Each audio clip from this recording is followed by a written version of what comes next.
우리 옆에 있는 분들과 인사 좀 나눌까요? 반갑습니다. 한 주 동안 안녕하셨습니까? 귀한 예배 오신 여러분 주의 이름으로 축복하고 환영합니다. 어느 마을에 큰 홍수가 생겼습니다.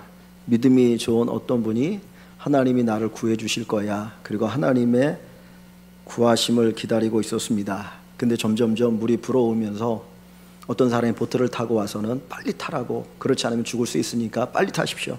아니요, 저는 하나님이 구해 주실 때까지 기다릴 겁니다. 그리고 보트를 보냈습니다. 물이 이만큼 차올라서 이 사람은 도무지 있을 수 없었고 지붕에 올라갔습니다. 그러자 응급 헬기가 와서는 그 사람을 구출하려고 합니다. 빨리 헬기에 올라타십시오. 그런데도 이번에도 아닙니다, 저는 하나님이 구해 주실 때까지 기다릴 겁니다. 그러다 결국은 그 물에 빠져 죽었습니다. 그래서 이 사람이 이제 죽어 나서 하나님 앞에 섰습니다. 그리고는 이야기합니다. 하나님, 제가 하나님이 오셔서 구해 주길 그렇게 기다렸는데 하나님 왜 나를 안 구해 주셨습니까? 어찌 이럴 수 있습니까? 그리고 하나님께 항의했습니다. 그랬더니 하나님이 하신 말씀이, 야, 내가 더 이상 어떻게 하냐? 내가 보트도 보내줬고 구조 헬기도 보내줬는데 너 아탄치 않았느냐? 그리고 무슨 얘기를 하느냐? 참 우스개 같은 이야기죠. 고집이죠, 고집. 사실 고집이 믿음이 아닙니다. 자칫 잘못하면 잘못된 고집 이꼴은 믿음이라고 생각합니다. 그런데 믿음은 고집이 아닙니다. 오늘 본문에 보면 아주 고집스러운 사람, 황소고집 같은 사람 한 사람 보는데 그가 요나입니다. 사실 제가 설교 제목을 고래 힘줄 같은 사람이라는 제목으로 잡았다가 하나님의 추격자라고 하는, 추격전이라고 하는 제목으로 바꿨습니다. 오늘 본문은 우리가 잘 아는 이야기입니다. 주일학교만 다녀도 많이 들었던 이야기인데 요나라는 사람에 관한 이야기죠. 하나님께서 어느 날 요나 선지자에게 이야기합니다. 요나야, 너 저 아수르에 가서 외쳐라. 그들의 죄가 하늘에 사무쳤다. 그러니 가서 외치라고 이야기합니다. 그런데 요나는 선지자이지만 하나님의 명령을 거역합니다. 나 니느웨에 갈 수 없습니다. 저 악한 아수르에 가서 하나님의 말씀을 전할 수 없습니다. 그리고 거절합니다. 거절하는데 이스라엘 땅에 있다 보면 언젠가 끌려갈지 모르니까 그 이스라엘 땅을 떠나서 저 스페인 땅, 그 당시에는 세상 끝이라고 생각하는 스페인의 그 다시스로 도망하려고 합니다. 그래서 요빠라는 항구에 딱 내려갔는데 마침 거기 배가 있는 거예요. 사실 큰 배는 자주 오는 게 아니지 않습니까? 지금부터 2000 몇백 년 전이니까 사실 큰 배가 자주 오지 않거든요. 그런데 가자마자 거기에 마침 배가 정박해 있으니까, 이야, 잘됐다, 잘됐다, 빨리 도망가자. 그리고 돈을 주고 거기에 배에 올라탔습니다. 그리고 배가 출항합니다. 이제 하나님도 더 이상 어떻게 못할 거야. 내가 왜 하기 싫은 일을 시키셔. 그리고는 그 배를 타고 다시스를 향해 가고 있습니다. 그런데 갑자기 큰 풍랑이 일어나기 시작합니다. 선원들이 정말 배가 침몰되지 않게 하기 위해서 정말 이 방법 저 방법을 쓰지만 되지 않으니까 물건들을 다 바다에 던지기 시작합니다. 사실 큰 배가 출항할 때는 아마 화물을 많이 실었을 거예요. 사람도 실었지만 그러면 그 물건들을 바다에 던질 때는 엄청난 큰 손해이거든요. 살기 위해서 그 물건들을 바다에 던지면서 자기들의 신을 부르며 우리를 구해달라고 요청을 합니다. 그런데 요나는 바다 밑창에 내려가서 깊이 잠들어 있습니다. 위에는 난리가 났는데 요나는 잠들어 있는 거예요. 그때 이 선장이 내려가서, 잠자는 자여 어찌 자고 있습니까? 지금 이 난리가 났는데 당신이 어떻게 잠이 옵니까? 당신이 믿는 신이 누구입니까? 당신의 신에게 기도하십시오. 그래서 이 풍랑이 잔잔케 해달라고 기도하라고 이야기를 하고, 그리고 어떻게든지 이 배가 침몰하지 않도록 애를 써봅니다. 그럼에도 불구하고 이 풍랑이 계속 진행되어지자 이제 선장이 사람들에게 지혜를 합니다. 이거 분명히 우리 가운데 어떤 사람, 이 악한 죄인이 있어서 그것 때문에 신이 노해서 이 풍랑을 일으키는 것 같은데 제비 한번 뽑아보자. 그래서 제비를 뽑았습니다. 그랬더니 누가 당첨이 되었을까요? 요나가 당첨이 되었죠. 그래서 요나에게 묻습니다. 어찌된 일입니까? 도대체 당신 누구입니까? 왜 이렇게 되었습니까? 라고 얘기하니까, 나는 히브리 사람으로 바다와 육지를 창조하신 하나님 여호와를 믿는 사람입니다. 내가 하나님의 낯을 피하여서 저 다시스로 도망하려고 하다 보니 이런 풍랑이 일어났습니다. 라고 이야기를 하는 겁니다. 그러면서 그가 하는 이야기가, 나를 바다에 던지면 이 풍랑이 잔잔해질 것입니다. 라고까지 이야기합니다. 그러나 이 선장과 선원들은 요나를 바다에 던지는 것을 원하지 않았어요. 어떻게든지 살리기 위해서 이 배가 침몰하지 않고 가까운 육지에 도착하도록 애를 써봅니다. 그러나 더 풍랑이 일어나니까 어찌할 수 없어서 그때 이 선장이 이 요나가 믿는 하나님에게 기도합니다. 하나님 여호와여, 우리가 이 요나를 바다에 던집니다. 그러나 이 요나의 핏값을 우리에게 돌리지 마시고 하나님의 뜻이 이루어지길 원합니다. 그러면서 요나를 바다에 던졌습니다. 그랬더니 언제 큰 풍랑이 일었느냐 하는 식으로 잔잔해지면서 아무 일이 없는 것처럼 되었습니다. 요나는 바다에 푹 던져졌습니다. 이제 수장되어지는 것이죠. 그런데 놀라운 것은 거기에 바로 큰 물고기가 기다리고 있다가 요나를 삼킵니다. 그러면서 요나의 삶이 다시 새롭게 시작되어지는 내용이 오늘 우리가 읽은 본문의 내용입니다. 오늘 이 본문의 내용 속에서 두 가지를 생각해 볼 수 있습니다. 첫째는 요나의 거역이죠. 이 고래 힘줄 같은 요나, 하나님의 뜻을 거역하고 도망가는 요나의 모습입니다. 요나는 풍랑이 일어날 때에도 잠이 들 정도로 어떤 무감각에 빠져 있었습니다. 그리고 그는 제비뽑기에서 자기가 걸렸을 때에 뭐라고 얘기합니까? 나를 바다에 던져 버려라. 이 요나는 하나님의 명령을 순종하는 것을 싫어했습니다. 어느 정도 싫어했느냐? 내가 죽으면 죽었지 나는 결코 하나님의 명령을 순종하지 않겠다. 그것이 바로 이 요나의 모습이었던 것입니다. 이 선장과 선원들은 너희 하나님께 기도하라고 할 때도 기도하지 않아요. 다른 사람들은 죽느냐 사느냐 위기 속에서 자기들의 신을 부르고 정말 물건들을 바다에 던지며 어떻게든지 살기 위해서 발버둥을 치지만 요나는 아무런 행동도 하지 않고 하나님도 찾지 않고 하나님 앞에 기도하지 않고 죽이려면 죽여, 하나님 나 죽이려면 죽이십시오, 그러면서 거기에 대해서 무관심하고 있는 그 모습을 볼 수가 있습니다. 반면에 하나님은 어떻게 하십니까? 어떻게든지 이 요나를 다시 돌이키기 위해서 애를 쓰시는 모습을 보여줍니다. 하나님은 요나를 끝까지 추격하시는데 어느 정도로 추격하십니까? 하나님 결코 요나를 포기하지 않으십니다. 풍랑을 일으켜서 요나에게 깨닫게 하시고, 그리고 선장과 선원들의 말을 통해서 그에게 깨달음을 주시는 거죠. 왜 이 풍랑이 일어나는 줄 아느냐? 요나 스스로 이야기합니다. 나는 히브리 사람이고 하늘과 땅과 바다를 창조하신 하나님 믿는 사람이고 하나님의 선지자입니다. 그런데 하나님의 뜻을 저버리고 하나님 낯을 피해서 도망가려고 하니 이런 큰 풍랑이 일어나는 것이라고 자기에 대해서 고백할 수밖에 없게 되어집니다. 하나님은 그 모든 과정 가운데 그를 추격하고 계시는 겁니다. 이 요나가 마지막에 어떻게 해요? 나 바다에 던져 죽여라, 나 죽어도 못 가겠다라고 이야기하자 바다에 던져질 때 하나님께서 미리 큰 물고기를 준비하셔서 그 요나를 삼켜서 3일 동안 그 뱃속에 있으면서 그의 삶을 돌이키시는 역사로 나타나는 것을 보게 됩니다. 하나님은 요나를 끝까지 추격하십니다. 많게 보면 어떤 분들은 예수 믿는 것을 거절하고 도망가는 사람들이 있어요. 하나님 끝까지 추격하십니다. 그게 속된 말로 다리가 부러져서라도 돌아오도록 하시는 하나님의 역사가 있기도 하지요. 또 어떤 사람에게는 사명을 저버리고 도망가는 사람들이 있습니다. 가끔 목회자들 가운데 그런 이야기합니다. 제가 어렸을 때 목회자가 되겠다고 서원했는데 내가 다 잊어버리고 세상 속에 살아가면서 그 사명 잊어버리고 살아간데 어느 날 하나님께서 나로 하여금 생각지 않은 큰 어려움을 당하게 하시거나 질병으로 나를 치셔서 내가 거기서 회개하고 돌아왔습니다 라고 하는 고백을 하는 사람들도 있습니다. 분명한 것은 하나님께서는 끝까지 추격하신다라는 겁니다.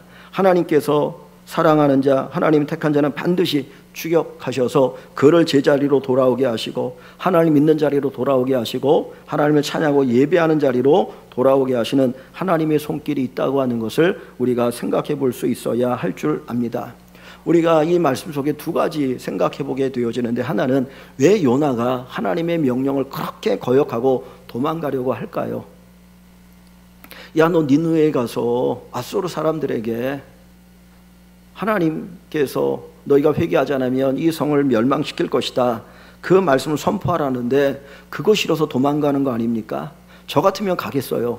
죽는 것보다 그게 낫지 않겠습니까? 그런데 요나는 내가 죽으면 죽었지 나는 결코 그 땅에 갈 수 없다라는 거예요. 왜 요나가 그토록 니느웨에 가서 하나님의 말씀을 선포하는 것을 싫어합니까? 니느웨는 아수르의 수도입니다. 아수르 그냥 세계사에서는 아시리아로 나옵니다. 바벨론 이전에 가장 강한 나라가 아시리아거든요. 그런데 그 아시리아가 그 근동 지역에 수많은 나라를 정복, 큰 제국을 이루었는데 그 정복하면서 남겨놓은 벽화를 보면 얼마나 잔인한지 몰라요. 전쟁에 승리하고 죽이고 포로로 끌고 오면 그냥 끌어다가 노예를 삼거나 일을 시키면 되는데 그 끌어오는 포로의 목을 따가지고 성벽에다가 일일이 다 거기다 걸어놓습니다.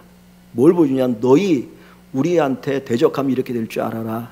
그리고 죽일 때에도 이 사람들의 피부를 벗겨가지고 껍질을 벗겨서 죽이거나 아니면 그 담배가 타는데 타는 물을 끓여가지고 거기다가 사람들을 끓여 죽여요. 그러니까 그렇게 악한 나라가 이 아수르입니다. 그리고 이 당시에 이 아수르라는 나라가 이 세력이 확장되어지니까 제일 먼저 어려움을 당하는 나라 가운데 하나가 지금 요나가 살고 있는 이 북이스라엘입니다. 그래서 나중에 결국은 BC 732년에 아수르에서 북이스라엘이 멸망하거든요. 그러니까 아수르가 잘 되는 것은 결국 누가 고통을 당하는 거예요? 이스라엘, 요나가 살고 있는 북이스라엘이 어려움을 당하는 거기 때문에 요나는 그 악한 아수르가 회개하고 돌아오는 거 원하지 않는다고 그것을 거절하는 거예요. 근데 이 요나의 설교의 내용이 뭐였냐면 그 열왕기하 14장 25절에 보면 하나님이 우리나라를 축복하셔서 번성하게 하실 것이다. 하나님 우리나라를 축복하셔서 번성하게 하실 것이라고 하는 그런 어떤 번영의 메시지를 전합니다. 마침 그 메시지처럼 이 여로보암 2세 때에 북이스라엘의 나라가 확장이 되어지는데 이스라엘 중에 나라에서 가장 번성할 때가 어느 때냐면 솔로몬 왕 때거든요.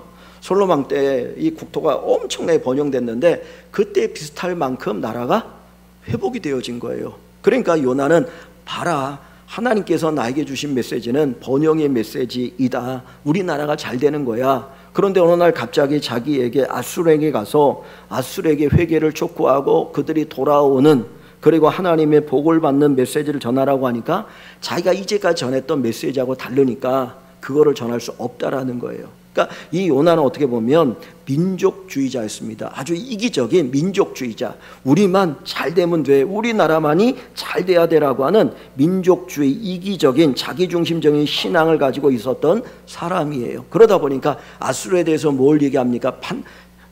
회개를 촉구하는 것이 아니라 심판하고 판단하고 정죄한 일을 하게 되어진 것입니다. 하나님의 뜻을 헤아리지 아니하고 내가 이제까지 생각하고 살았던 것에 대해서 더 중심을 가지고 움직이고 있는 것이 이 요나의 모습입니다. 그러다 보니까 하나님께서 요나의 생각과 정반대되어지는 것을 말씀하실 때 그 말씀에 순종하지 않은 거예요. 나는 결코 내 생각을 바꿀 수 없습니다. 내 생각을 포기할 수 없습니다. 하나님의 뜻보다 내 생각이 더 중요합니다라고 하면서 자기의 생각을 주장하는 사람이 요나라는 것이죠. 우리가 믿음 생활하면서도 선지자라고 하면서도 하나님의 뜻보다는 내 생각, 내가 가지고 있는 가치 판단을 중요하게 여기고 살아가는 사람들이 있어요. 그러다 보면 하나님의 뜻을 순종하지 아니하고 하나님의 뜻을 거부하기가 쉽습니다. 이 요나가 하나님 뜻 거절하는 이유는 바로 자기중심적인 그 믿음이 있기 때문입니다. 그런 요나를 하나님이 그냥 내버려 두지 않으시고 계시는 것입니다. 그래서 하나님께서 어떻게든지 그 요나를 데려다가 하나님께서 그 일을 이루어 나가시는데, 하나님이 이 요나를 끝까지 추격하시는 이유가 어디에 있느냐 하는 걸 때 한 가지가 뭐냐면 이스라엘을 회개시키는 데 목적이 있어요. 아수르가 악한 나라니까 그 아수르 망해야 된다라고 요나가 생각하고 있습니다. 그런데 그 아수르만큼 악한 나라가 어떤 나라냐면 북이스라엘이에요. 원래 이스라엘이라는 나라는 하나였죠. 하나였는데 솔로몬이 죽고 나서 남북으로 이렇게 나눠졌거든요. 근데 남쪽은 그래도 조금 선한데 북쪽은 엄청나게 타락했습니다. 그런데 타락했는데 이 요나가 선지자로 있을 그때가 여로보암 2세라는 왕이 다스릴 때입니다.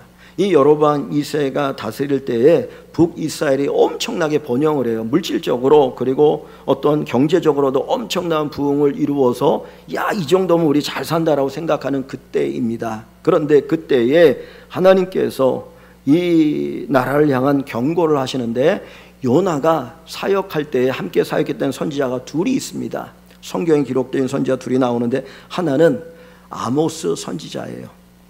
또 하나는 호세아라는 선지자입니다.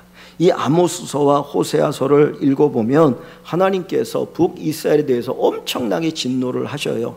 어마어마하게 진노를 하시면서 야, 너희가 이렇게 악할 수가 있느냐, 우상숭배 이거는 뭐 말로 할 수 없고요. 엄청난 우상숭배와 타락이 있고, 그리고 이 경제적으로 성장했는데 어떤 성장이냐면 빈익빈 부익부입니다. 부자는 엄청나게 부자고 가난한 사람은 정말 가난한 거예요. 이런 빈부의 격차 속에서 가난한 자들의 신음소리를 부자들이 외면하고 살아가는 겁니다. 그러니까 부자들은 자꾸 자기네 집을 넓혀 나가는 데만 관심이 있어요. 아모스 보면 그 보여줘요. 우리나라도 그런 나라 아닙니까? 그런 모습 있잖아요. 그러니까 부자들은 자꾸 집을 넓혀 나가고 가난한 사람들은 살 집이 없는 거예요. 그런 상태에서 가난한 사람들이 먹고 할 일이 없으니까 진짜 그 신발값에 사람들을 사고 팔아서 노예로 일을 시키는 그런 일들이 아주 비일비재합니다. 그리고 부잣집 여자들은 아침 늦게 일어나고 밤 늦게까지 파티하고 술 먹고 그 향락에 빠지고 나라가 완전히 이게 말이 아닌 거예요. 그런 상태에 빠져 있을 때 하나님께서 이 아모스 선지자를 통해서 이 북이스라엘에 대해서 경고를 하십니다. 그래서 아모스 4장 5장 24절에 보면 정의를 물같이 공의를 하수같이 공의를 마르지 않는 강같이 흐르게 하라고 이야기해요. 야, 이 나라에 공의가 사라졌다, 정의가 사라졌다. 그리고 하나님이 한탄하시면서 이 나라가 앞으로 어떻게 되어질 재앙이 어떤 재앙이 임할 거냐를 쫙 보여주는 것이 아모스서입니다. 또 하나 그 당시에 사역했던 선지자가 호세아라는 선지자입니다. 한번 제가 물어봅니다. 호세아 하면 생각나는 사람이 누군가요? 호세아 선지자 하면 생각나는 여자가 하나 있죠.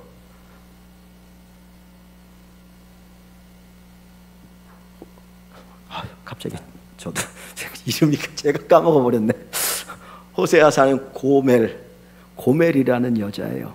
이 고멜은 어떤 여자냐면 음탕한 여자고 기생입니다. 몸 파는 여자거든요. 그런데 어느 날 하나님이 호세아 선지자에게 야 저기 가면 고멜이라는 여자가 있어. 몸 파는 여자가 있는데 그 여자를 데려다가 너의 아내로 삼아 그러는 거예요. 아니 선지자가 어떻게 몸 파는 여자를 아내로 삼을 수 있겠습니까? 그런데 호세아 선지자가 가서 이 고멜의 값이 얼마입니까? 내가 이 값을 쳐줄 테니까 저 여인을 풀어주시고 내 아내가 되게 하십시오. 그래서 돈을 주고 그 여인을 자기 아내로 맞이해요. 그래서 자식도 낳아요. 그런데 옛날에 놀던 그 율락에 빠졌던 그것이 생각나가지고 다시 자기 남편을 버리고 도망갑니다. 그런데 가서 호세아가 또 데리고 와요. 하나님 가서 데리고 오라고 하니까. 근데 그 이야기가 누구 얘기냐면 북이스라엘의 이야기였던 거예요. 이렇게 타락한 고멜과 같은 너희들이다. 근데 내가 너희를 버리지 않고 내가 같이 기다린다라는 거죠. 그것이 이 북이스라엘을 향한 하나님의 마음이었는데 이 요나를 아수르에 보내는 것은 그냥 아수르에 대한 회개만을 요구하는 것이 아니라 네가 살고 있는 북이스라엘이 아수르와 같아. 네가 가서 말씀을 전하고 복음을 전해서 그들이 회개하고 돌아오는 것이라면 북이스라엘도 회개하고 돌아오면 내가 용서해 줄게라고 하는 그 하나님의 뜻이 여기에 담겨 있었던 거예요. 그런데 요나는 모르고 그 악한 아수르는 망해야 돼요. 그 얘기를 하고 있는 거예요. 그러면 그 얘기는 결국은 어느 나라도 망해야 돼요 하는 이야기입니까? 요나가 살고 있는 북이스라엘도 망해야 된다는 왜? 비등비등하거든요. 그래서 결국은 BC 732년에 아수르, 요나가 그렇게 증오했던 아수르에 의해서 북이스라엘이 멸망하게 됩니다. 하나님은 어떻게든지 이스라엘을 살리고 싶어서 이스라엘 향한 그 마음을 아수르를 통해서 보여주기를 원하셨는데 요나가 거절하는 거죠. 그래서 그런 하나님의 마음이 여기 하나 담겨 있는 겁니다. 그것이 바로 요나를 추격하시는 하나님의 모습으로 나타나고 있는 겁니다. 또 하나 더 중요한 게 있어요. 그 북이스라엘에 대한 하나님께서의 심판의 메시지일 뿐만 아니라 요나를 향한 하나님의 사랑이었던 것입니다. 요나는 자기 스스로 하나님의 선지자다, 자기는 정의롭고 의로운 선지자라고 생각을 하고 있었습니다. 그래서 아수르를 정죄하고 심판하고 판단하죠. 그런데 진짜 요나가 정의로운 선지자일까요? 우리가 이 요나서 1장의 배 안에서 있는 요나의 모습을 보면 그는 정의로운 선지자가 아닙니다. 지금 뱃속에서 선장과 선원들이, 거기에 타 있는 모든 사람들이 배가 막 흔들리고 난리 날 때, 죽겠다고 난리칠 때에 요나는 뭐 하고 있었어요? 잠자고 있었어요. 여러분, 그 상황 속에 잠이 올까요? 배가 엄청나게 흔들리지 않습니까? 그리고 물건들을 바다에 던지면서 그 난리를 치고 그 소리가 들려오는데 잠이 올까요? 요나는 잤어요. 뭐예요? 무관심이에요. 철저하게 무관심이에요. 다른 사람이 사느냐 죽느냐에 대해서 무관심입니다. 선장이 찾아와서 왜 자느냐, 너의 하나님에게 기도하라고 할 때 요나가 기도합니까? 기도하지 않아요. 그리고 제비가 뽑혔습니다. 그리고 자기 때문에 지금 이런 큰 풍랑의 재앙이 왔다는 것을 알게 되었어요. 그때도 그는 조금 더 회개하지 않아요. 그냥 사람들에게 뭐라고 말합니까? 나 그냥 바다에 던져. 나 바다에 던지면 되잖아. 그러면서 어떻게 보면 퉁명스럽게 사람들에게 이야기하는 모습을 볼 수 있거든요. 그런데 요나가 그렇게 경멸했던 아수르나 이방인의 선원들이 어떻게 합니까? 요나가 제비를 뽑았더니 걸렸거든요. 그러면 저 같으면 요나를 그냥 바다에다 던지려고 할 거예요. 그런데 오늘 본문에 보면 그렇게 하지 않아요. 여기 한번 보십시오. 여기 한번 보시면 10절 이하에 보면 요나가 제비 뽑혀서 뽑히거든요. 그래서 내가 이 하나님의 얼굴을 피하여 도망가느라고 이런 풍랑이 있다라고 이야기를 하죠. 그래서 11절에 보면 바다가 점점 흉흉한지라 무리가 그에게 이르되 우리가 너를 어떻게 하여야 바다가 우리를 위하여 잔잔하겠느냐라고 묻습니다. 그랬더니 요나가 대답합니다. 나를 들어 바다에 던지라. 그리하면 바다가 너희를 위하여 잔잔하리라. 너희가 이 큰 폭풍을 만난 것이 나 때문인 줄 내가 아노라고 이야기해요. 그런데 13절을 보시면 그러나 그랬어요. 그러나 그 사람들이 누구예요? 선장과 선원들이 힘써 노를 저어 배를 육지에 돌리고자 하다가 그랬어요. 그냥 연 하나 던져버리면 끝나는 거예요. 그렇죠? 자기들이 또 배가 이게 뭐 침몰되느냐 그런 위기를 겪지 않고 되는데, 문제가 해결되는데 그들은 요나를 바다에 던지지 않고 어떻게든지 요나를 살리려고 하고 있어요. 한번 보십시오. 요나는 그 아수르의 수많은 사람들이 하나님 심판을 받아 죽어가는 것에 대해서도 눈 하나 깜짝하지 않아요. 그죠? 그런데 지금 요나가 탄 배의 선장과 선원들은 그 한 사람 요나를 살리기 위해서 얼마나 발버둥 치는지 몰라요. 여러분, 요나가 의로운 사람입니까? 아니에요. 그는 자기는 의롭다고 생각했어요. 나는 이스라엘 사람이고 하나님 섬기는 사람이니까 의로운 사람이야. 그리고 저 아수르 저 놈들 악한 놈이니까 심판받아야 돼 라고 말을 하는데, 오늘 이 요나 1장에 나온 요나의 모습은 그런 사람이 아니었어요. 심판받아야 될 아수르보다 더 악한 사람, 더 무관심한 사람, 자기밖에 모르는 사람, 그가 요나입니다. 왜 요나가 이렇게 되었을까요? 자기 중심적인 믿음 때문이에요. 내 중심적인 믿음. 자기 연민에 빠져서 나는 의롭고 다른 사람 악하다라고 하는 그 어떤 잘못되어진 기준, 나는 옳아, 다른 사람 잘못돼, 그런 기준을 가지고 모든 것을 보다 보니까 남을 판단하고 정죄하고, 오히려 다른 사람들이 자기의 생명을 살려주려고 애를 쓰는데도 불구하고 그것에 대한 감사함과 고마움도 알지 못하는 요나의 모습을 우리에게 보여줍니다. 여러분, 우리가 살다 보면 우리 주변에 다양한 사람들 많이 보죠. 근데 가끔 불평 많이 하는 사람들 봅니다. 근데 그분들을 보면 감사하는 마음이 있나요? 다른 사람에 대한 배려가 있습니까? 아니, 없어요. 그리고 그 밑바닥에는 자기 중심적으로 흘러가는 모습들을 많이 보게 됩니다. 나로 인하여서 다른 사람들이 어떤 위험을 당하고 있는가, 이 부분들을 볼 수 있기를 원합니다. 나만 보는 것이 아니라 전체를 볼 수 있는 눈, 나는 옳고 너는 틀리다라고 하는 그런 관점이 아니고 전체적인 관점 속에서 살펴볼 수 있는 그런 은혜가 있기를 원합니다. 그래서 하나님께서 이 요나를 회개시키기 위해서, 요나를 바꾸기 위해서 하나님 끝까지 추격하고 계시는 거예요. 니느웨가 문제가 아니고 요나가 문제입니다. 성도들에게 성경에 나오는 인물들 누구를 좋아합니까? 물어보면 많은 분들이 야곱을 좋아한다 그래요. 야곱의 인간적인 모습, 참 야곱은 인간적이야, 그 얘기를 하거든요. 그 얘기는 뭐냐면 야곱이 우리와 같이 되게 욕심쟁이다.